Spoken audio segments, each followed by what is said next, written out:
Hello, my dear students. How are you all? So, in my last video, we discussed about uh, energy of the particle in simple harmonic motion.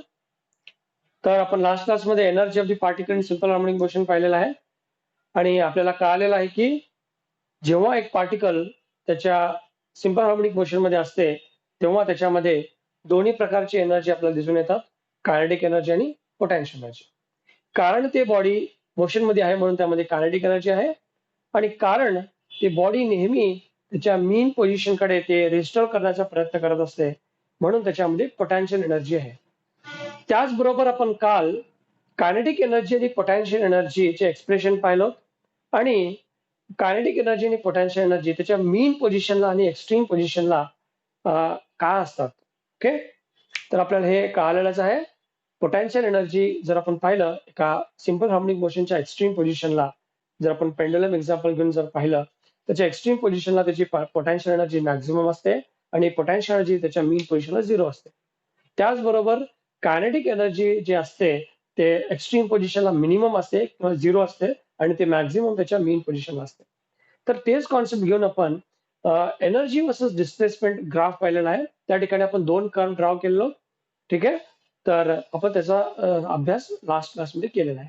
ठीक आहे, तर आता मी तुम्हाला पुढच्या topic मध्ये जाण्या अगोदर मी पार्टिकलच्या डिस्प्लेसमेंट, वेलॉसिटी आणि एक्सेलरेशन हे तिन्हीचे एक्सप्रेशन आपण पाहिलेलं आहे. आपण प्रिव्हियस क्लासमध्ये डिराईव्ह केलेलं आहे आणि हे तिन्हीचे जर आपण हे तिन्हीचे वेलॉसिटी, डिस्प्लेसमेंट आणि एक्सेलरेशन हे तिन्हीला जर आपण टाइम सोबत कॅल्क्युलेट केलं तर आपल्याला एक ग्राफिकल व्हेरिएशन मिळेल, एक ग्राफिकल सायनोसॉइडल व्हेरिएशन दिसून येईल.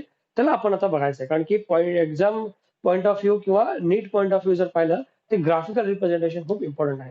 ठीक आहे, त्याला आपण समजण्याचा प्रयत्न करूया. तर आता मी फर्स्ट आपल्याला घेतो डिस्प्लेसमेंट.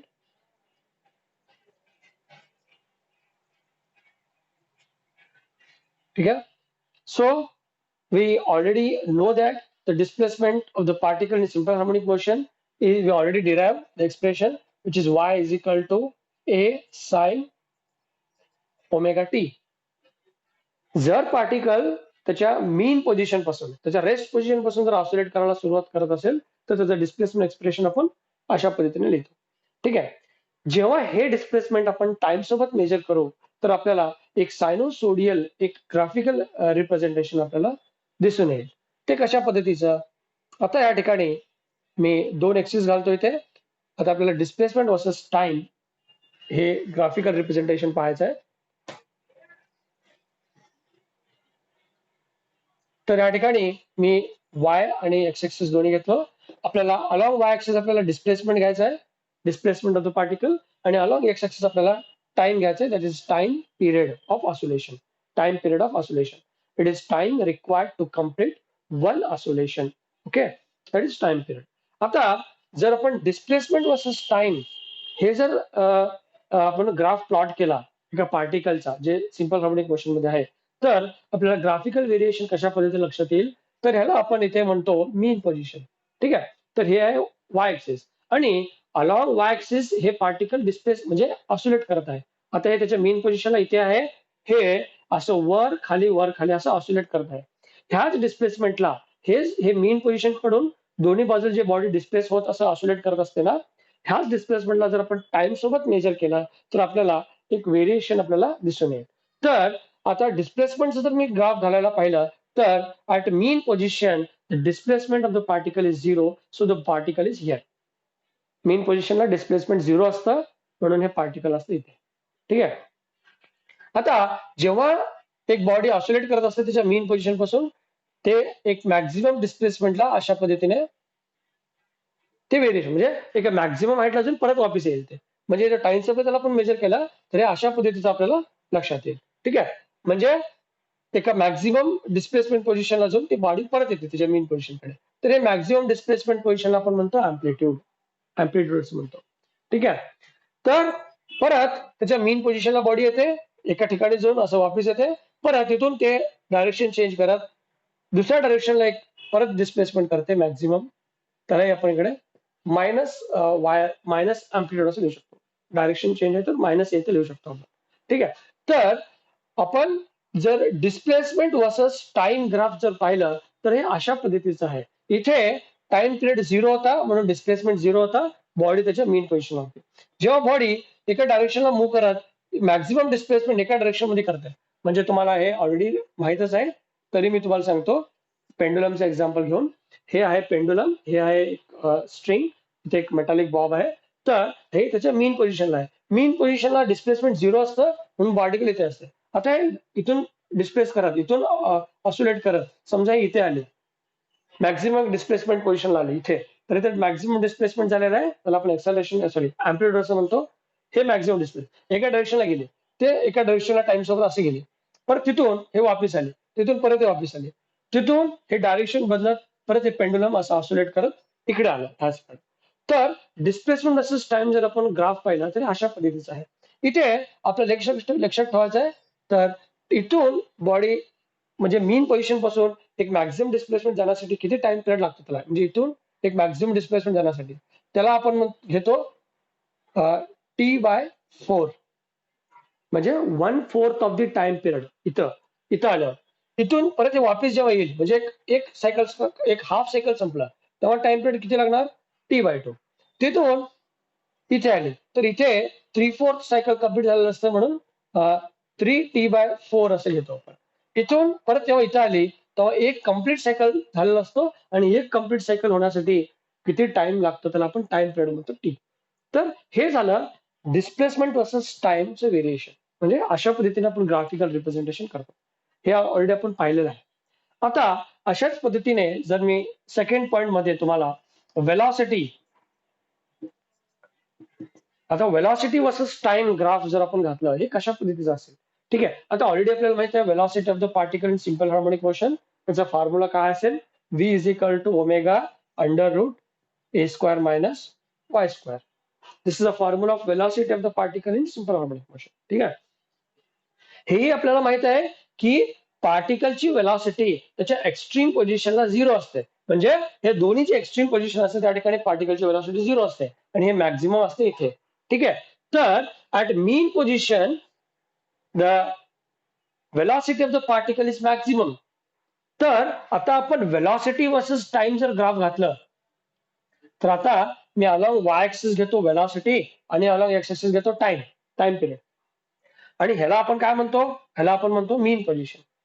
तर at mean position the velocity of the particle is maximum. So at mean position the velocity is maximum. So the body is in maximum velocity here.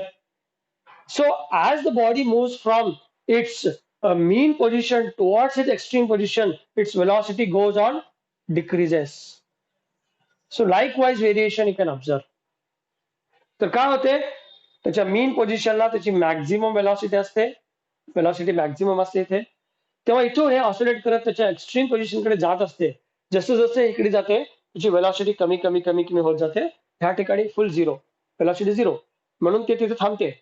तिथून परत ते त्याच्या मेन पोझिशनकडे आणि परत त्याची वेलॉसिटी वाढत इथे येते. इथे मॅक्झिमम असते, परत ह्या साईडला वेलॉसिटी कमी कमी होत जाते आणि परत इथे 0. तर त्याच्या मेन पोझिशनला वेलॉसिटी इज मॅक्झिमम.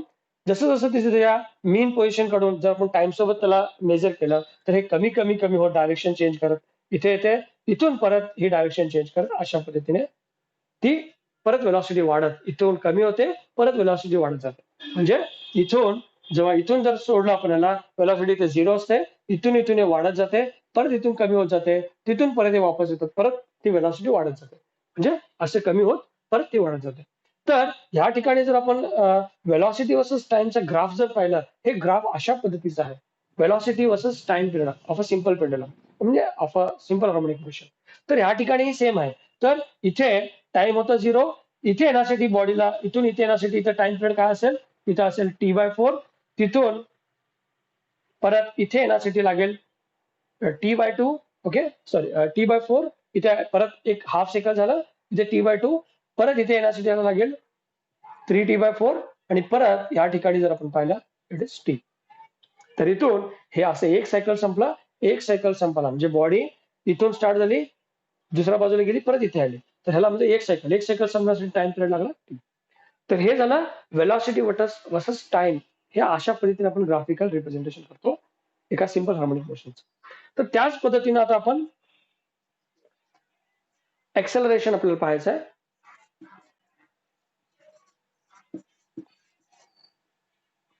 एक्सेलरेशन. तर एक्सेलरेशनचा फॉर्म्युला काय?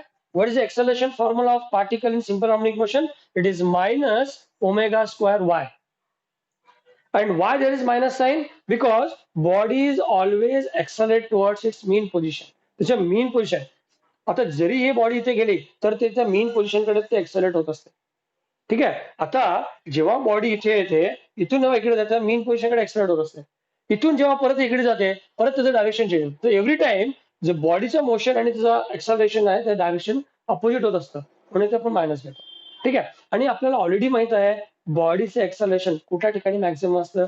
Wear the acceleration is maximum, the acceleration of the particle is maximum. ठीक आहे. So as if you see, if displacement is maximum, if Y is equal to A, displacement हे वायच्या ठिकाणी जर आपण ए put केला, ए काय at extreme position y is equal to A झालेला असतं. ठीक आहे. मॅक्सिमम डिस्प्लेसमेंट झालेला असतं बॉडीचा, y is equal to A झालेला असतं. तर ॲट एक्स्ट्रीम पोझिशन आपण या ठिकाणी पुट केला तर आपल्याला मॅक्सिमम व्हॅल्यू दिसून येईल. आणि ॲट द मीन पोझिशन जर आपण पाहिलं, डिस्प्लेसमेंट 0 असतं, तर वाय ठिकाणी 0 पुट केलं, एक्सेलरेशन सुद्धा 0. म्हणजे बॉडीचं एक्सेलरेशन जर पाहिलं आपण at what mean position, it is minimum, it is 0. So it is maximum at this two extreme position. म्हणजे मीन पोझिशनला एक्सेलरेशन 0 असतं आणि एक्स्ट्रीम पोझिशनला ते मॅक्सिमम असतं. म्हणून आणि ते नेगेटिव्ह आहे, ते ऑलवेज डायरेक्टेड टुवर्ड्स मीन पोझिशन असतं. ठीक आहे. म्हणून आपण एक्सेलरेशन वर्सेस टाइम जर व्हेरिएशन जर आपण पाहिलं तर ते कशा पद्धतीचं आहे, हे झालं मीन पोझिशन. ठीक आहे. At mean position, okay, so acceleration of the body is maximum, there is a maximum acceleration. Okay, at the mean position it is not maximum, it is 0. Yes. At mean position, the acceleration is 0. Why? Because at the mean position y is equal to 0 झालेलं असतं. त्या ठिकाणी 0 put करा तुम्ही, तर acceleration 0 होईल. At mean position acceleration 0. Maximum कुठे असते? एक्सेलरेशन मॅक्सिमम त्याच्या एक्स्ट्रीम पोझिशनला असते. ठीक आहे. तर ॲट मीन पोझिशन एक्सेलरेशन 0 इथे असते बॉडी. तर 0 आहे, पण कसं आहे? नेगेटिव्ह आहे. सुरुवातीलाच नेगेटिव्ह आहे.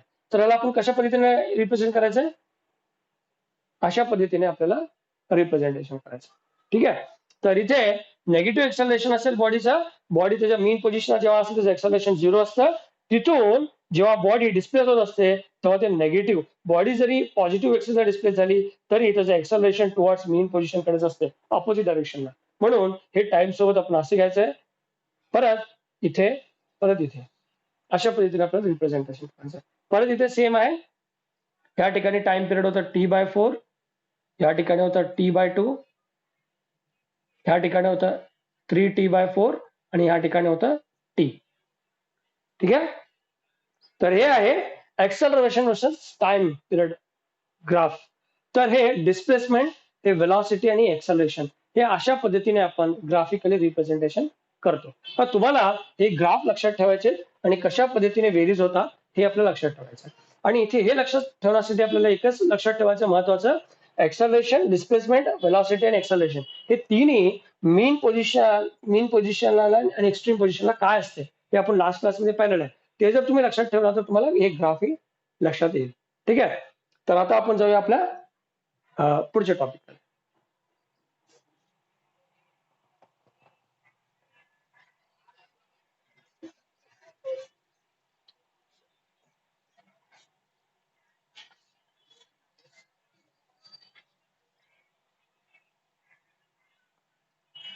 तर आता आपण ऑसिलेशन्स प्रोड्युस्ड बाय स्प्रिंग, ठीक आहे, ते बघूयात.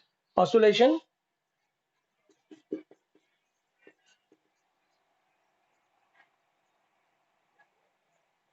Produced by spring. ठीक आहे. तर आपल्याला ऑलरेडी माहितच आहे, आपण सिंपल हार्मोनिक मोशनचे 2 एक्झाम्पल दिलेले होते तिथे. एक होतं motion of the Bob in simple pendulum आणि मास अटॅच टू दी स्प्रिंग. ठीक आहे. आता आपण एक स्प्रिंग ज्याला एक बाजू रिजिड सपोर्टला अटॅच आहे आणि दुसरं जे फ्री एंड आहे त्याला आपण एक मास अटॅच केलं तर ते जे ऑसिलेशन प्रोड्यूस करतं त्याचं ऑसिलेशन बद्दल थोडं आपण स्टडी करूया. ठीक आहे. तर या ठिकाणी oscillation produce by the spring म्हणजे काय, आपण एक रिजिड सपोर्ट घेतो, एका स्प्रिंगच्या एक बाजू जे आहे हे समजा स्प्रिंग आहे, त्याचे एक बाजू रिजिड सपोर्टला अटॅच आहे आणि हे जे फ्री एंड आहे दुसरे बाजू हे या ठिकाणी आपल्याला एक असं मास अटॅच करायचं. ठीक आहे, हे स्प्रिंग आहे, एका ठिकाणी ते मास आहे आणि दुसरे एंड रिजिड सपोर्टला अटॅच आहे. ठीक आहे, तर काय होईल, हे हे मासमुळे हे जे स्प्रिंग जे आहे ते थोडं स्ट्रेच होईल आणि ही तिच्या रेस्ट पोझिशन मध्ये अशा पद्धतीने ही तिच्या मीन पोझिशन मध्ये राहील. तर हे त्याचं मीन पोझिशन. ठीक आहे, हे आहे स्प्रिंग, त्याचे एक बाजू रिजिड सपोर्ट अटॅच आहे, दुसरी बाजू मास आहे. तर हे जेव्हा इक्विलिब्रियम पोझिशन मध्ये असते, रेस्ट पोझिशन मध्ये असते, तेव्हा ती तिच्या आपण त्याला म्हणतो त्याच्या मीन पोझिशन मध्ये आहे. हे त्याचं मीन पोझिशन. आता ह्या मी मासला असं पकडून थोडंसं खाली ओढेल, कारण की ते स्प्रिंग आहे, ते स्प्रिंग स्ट्रेच होईल. जेव्हा हे मासला पकडून असं खाली ओढेल तेव्हा हे स्प्रिंग जे आहे ते स्ट्रेच होईल आणि हे खाली आल्यानंतर मी इथून सोडून देईन, म्हणजे ह्याला एक मी डिस्प्लेसमेंट देईन. समजा मी ह्याला इथून इथे ओढत एक्स डिस्प्लेसमेंट दिलेलं आहे, इतकं डिस्प्लेसमेंट दिलं एक्स डिस्प्लेसमेंट. ठीक आहे, इथून जेव्हा मी सोडेन तेव्हा ही जे मास आहे असं वर खाली हे काय करेल, इतकं डिस्प्लेसमेंट ना ह्या बाजूलाही जाईल. ठीक आहे, ह्या बाजूलाही जाईल असं इतकं डिस्प्लेसमेंट घे. तर हे जे मास आहे याला मी खाली ओढून जर सोडलं तर इथून हे अशा पद्धतीने असं ऑसिलेट करायला लागेल, कारण की हे स्प्रिंग आहे आणि ह्या ऑसिलेशनला आपण सिंपल हार्मोनिक ऑसिलेशन असं म्हणतो, सिंपल हार्मोनिक मोशन असं म्हणतो. आणि जर आपण हे जे एक्झाम्पल पाहिलं, या ठिकाणी जे डिस्प्लेसमेंट आहे हे पार्टिकलचं, हे ऑसिलेशन अशा पद्धतीने होत आहे. ह्या ह्या पद्धतीच्या एक्झाम्पलला आपण काय म्हणतो, linear linear simple harmonic motion असं म्हणतो. म्हणजे ह्या ठिकाणी जे बॉडीचे मोशन आहे हे लिनियर आहे, अशा पद्धतीने वर खाली आहे, म्हणून याला लिनियर सिंपल हार्मोनिक असं म्हणतो.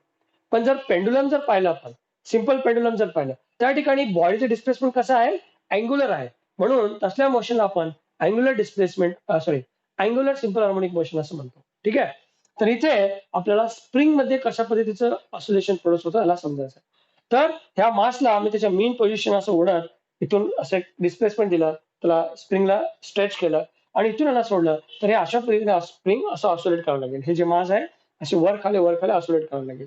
तर ही होती त्याची मेन पोझिशन आणि हे जे दोन्हीकडे जे मॅक्झिमम डिस्प्लेसमेंट होत जे बॉडी ऑसिलेट करेल ह्याला आपल्याला म्हणायचं आहे एक्स्ट्रीम पोझिशन. हे झालं एक्स्ट्रीम पोझिशन, हे दोन्ही त्याचे एक्स्ट्रीम पोझिशन हे मेन पोझिशन.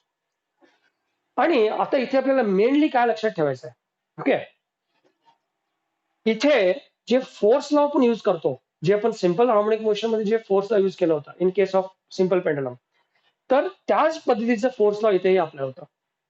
तर फोर्स लॉ काय म्हणतो आपल्याला, the displacement is directly proportional to restoring force. म्हणजे काय, the restoring force produce in a body is directly proportional to displacement of the body. म्हणजे जर आपण सिंपल पेंडुलमच्या एक्झाम्पल मध्ये जर पाहिलं, तुम्ही पेंडुलमला त्याच्या मेन पोझिशनला किती जास्त डिस्प्लेस द्याल तितकं ते रिस्टोरिंग फोर्स प्रोड्यूस करेल. त्याच पद्धतीने जर स्प्रिंग मध्ये जर आपण पाहिलं त्याच पद्धतीचा आपल्याला लॉ दिसून येईल. Okay, so in the case of the spring, again if you see, the restoring force is directly proportional to displacement.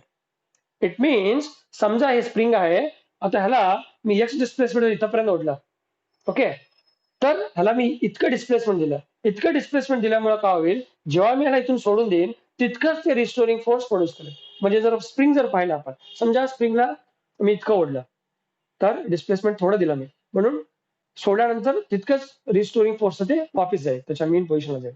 समजा मी जास्त डिस्प्लेस केला, जितकं जास्त मी डिस्प्लेस करेन तितकं जास्त रिस्टोरिंग फोर्स प्रोड्यूस करेल. तेच सेम लॉ आपल्याला स्प्रिंगच्या बाबतीत सुद्धा लागू पडते. कळालं? So in the case of spring, again, the restoring force is directly proportional to displacement of the spring. How much displacement you produce here in the case of spring, that much restoring force is produced in the case of spring. Okay. So when you remove this proportionality sign, again we're supposed to get a constant, and here the constant is again same. It is minus k into x. Here k is constant, and here in the case of the spring, स्प्रिंगच्या बाबतीत जर पाहिलं, ह्या ठिकाणी आपण के ला काय म्हणतो, spring constant.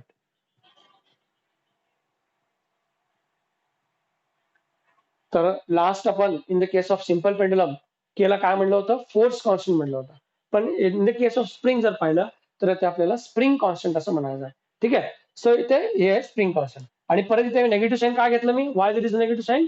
Because the restoring force is opposite in the direction of this displacement. म्हणजे बॉडीला मी ह्या डायरेक्शन मध्ये, खालच्या डायरेक्शन मध्ये डिस्प्लेसमेंट दिलं तर बॉडी रिस्टोरिंग फोर्स वरच्या डायरेक्शन मध्ये प्रोड्यूस करेल. हे दोन्ही अपोजिट असतात, म्हणून इथे negative sign. So this is again a restoring force produce by the spring. Okay. And for a given spring if you consider, जर एक गिवन स्प्रिंग जर कन्सिडर केला तर हे के जे आहे ते always K is equal to minus F by x.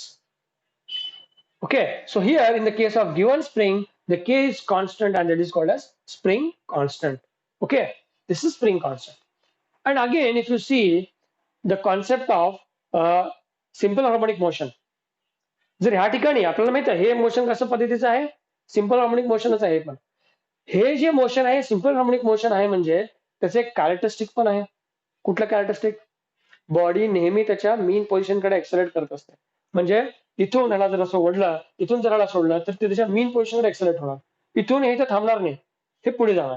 परत इथे गेल्यानंतर ते त्याच्या मीन पोझिशनकडे जाण्याचा प्रयत्न करणार.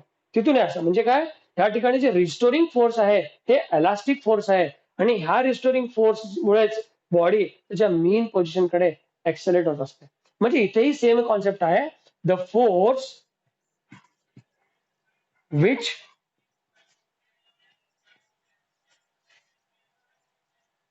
accelerate the particle is nothing but or is equal to restoring force.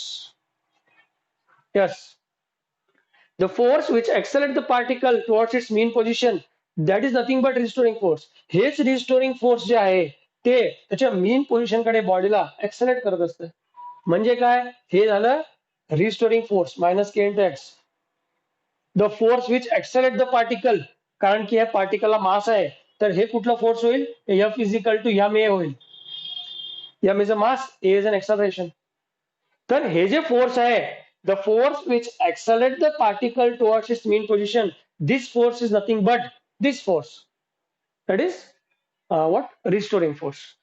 So if these two forces are equal, then it means ma is equal to minus k into x, where x is a displacement, k is a spring constant, a is an acceleration, m is a mass. Now we know that what is a? A is an acceleration of the particle in simple harmonic motion. आपल्याला माहिती आहे formula. So m, it is minus omega square into y is equal to minus k into x. Now here if you see x आणि y दोन्ही displacement आहेत. आपण त्या ठिकाणी y displacement घेतलं होतं. आता स्प्रिंगच्या बाबतीत मी x डिस्प्लेसमेंट घेतोय. दोन्ही डिस्प्लेसमेंटच आहेत. तर दोन्ही ठिकाणी डिस्प्लेसमेंट कॅन्सल होतील आणि मायनस ही कॅन्सल होतील. तर आपल्याला काय मिळेल expression? It becomes m omega square is equal to k. m omega square is equal to k.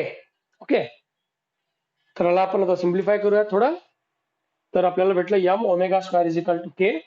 तर इथे omega square is equal to काय होईल? Omega square is equal to k by m. ठीक आहे. आता इथे ओमेगा म्हणजे काय? काय आहे ओमेगा? ओमेगाला आपण म्हणतो omega is nothing but it is angular velocity किंवा ह्याला अँग्युलर फ्रिक्वेन्सी म्हणतात.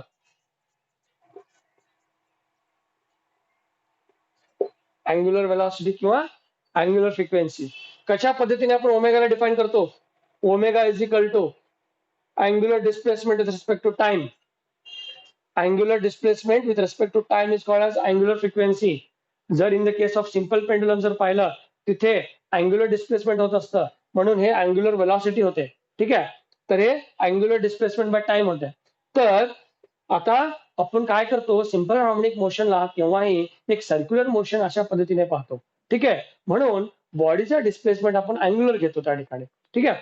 आता मला सांगा, हे अँग्युलर फ्रिक्वेन्सी अँग्युलर फ्रिक्वेन्सी किंवा अँग्युलर वेलॉसिटीला जर म्हणतो, हे एक सायकलला किती होते?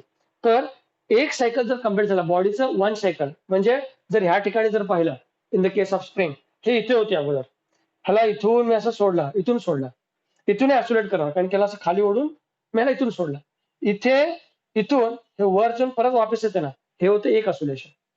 परत इथून हे वापस परत त्या ठिकाणी येते ना, हे झालं दुसरं असोलेशन. तर एक असोलेशन कम्प्लीट करण्यासाठी पार्टिकलला सिंपल हार्मोनिक मोशन मध्ये किती अँग्युलर डिस्प्लेसमेंट करावं लागेल? ते अँग्युलर डिस्प्लेसमेंट होईल 2π म्हणजे 360 डिग्री.